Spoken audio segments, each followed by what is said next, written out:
Hey guys, Kevin here to bring you a brand new video where today we're going to be doing day 18 of Failed Film February. And the film that we're going to be talking about today is called Last Action Hero.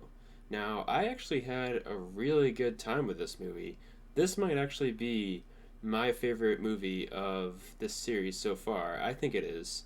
We'll see if that changes, but I had a super good time with this. So this is one of many Arnold Schwarzenegger movies. I've seen a lot of Arnold Schwarzenegger movies, but this was one of them that had been off my radar, partly due to the fact that it was lower rated. But the thing about this is, I was missing out on this because, first of all, Arnold Schwarzenegger's in it. This is an action movie, and he has the ability to make action movies good, as you've seen time and time again. And this is certainly an example of that because he is great here as this ridiculous action star who's essentially in this parodied action movie. He's playing a version of this character who's it's him, but he's playing this character.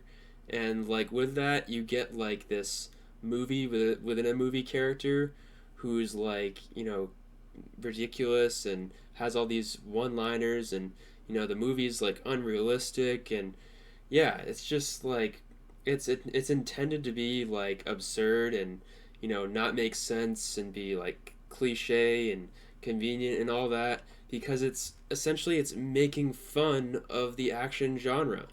It's basically saying oh, this is what happens when the good guys win, or this is why the bad guys don't win, or when the bad guy gives his monologue, or when the bad guy doesn't shoot him, or when this guy knows that he's going to be there, or when the person with a truck conveniently shows up at the right time. They're just constantly making fun of action movies, and it's just so great. And I think you have to really give some credit to John McTiernan, who he's directed Predator and Die Hard, and he directed this. And this is another great film from McTiernan here. And also Shane Black wrote on this, so there's some good writing here with how this character is created. And the thing about this character of Jack Slater that's so good is that he really believes that he is Jack Slater. He doesn't want to believe that he's in a movie, even though this kid keeps coming up with proof for the fact that this guy is in a movie. He keeps stating evidence and things, and Jack is just yeah, no, you're crazy, I don't know what you're talking about. And he doesn't break character. I feel like other movies could do a similar concept like this, and their actors would just break character, and then they wouldn't be that character anymore. But it's so interesting because this is still Jack Slater. He's this guy through and through, and the movie might not be going as it was intended, but he's still acting accordingly in a way that's still his character. He's not being Arnold. He's being Jack Slater. So I just really appreciate that for sort of holding that angle, and I feel like it does it in such a way that's really good.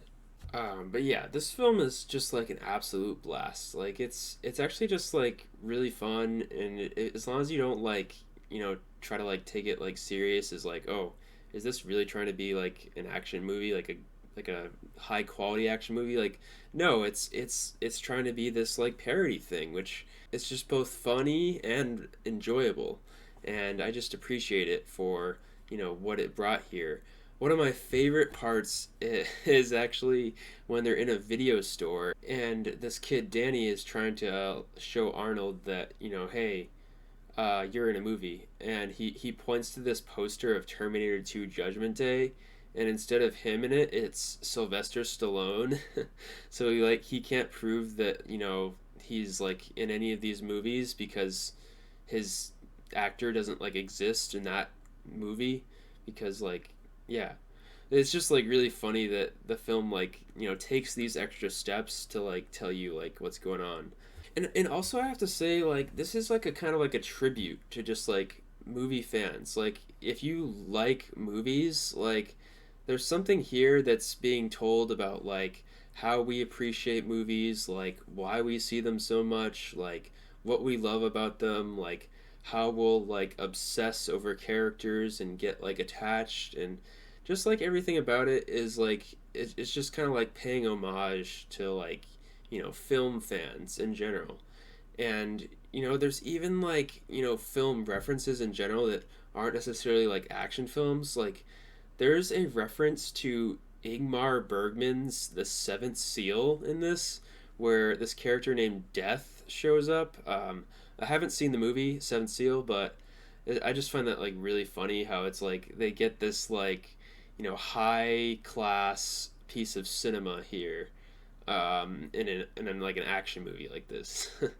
It's just, like, so funny to me. I mean, some people might find it, like, stupid or insulting, but I mean, I think it's hilarious that they did that. So yeah, I mean, like, this film isn't necessarily perfect. I mean, there are some, like, holes and, like, I feel like flaws in, like, the plotting of, like, this whole storyline of, like, Vivaldi and Benedict and these other guys who are, like, conspiring against each other. And Jack has to, like, stop them or whatever.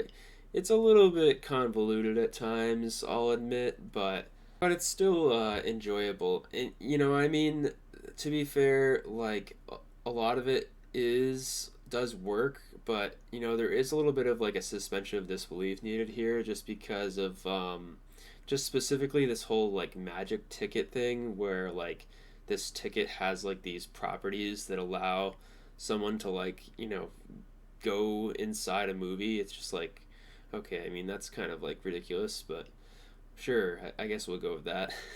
So it is a little out there, I'll admit. But yeah, I really like this movie. I'm going to give it a 8.5 out of 10. Hope you guys have enjoyed this video, and I'll see you guys in the next one.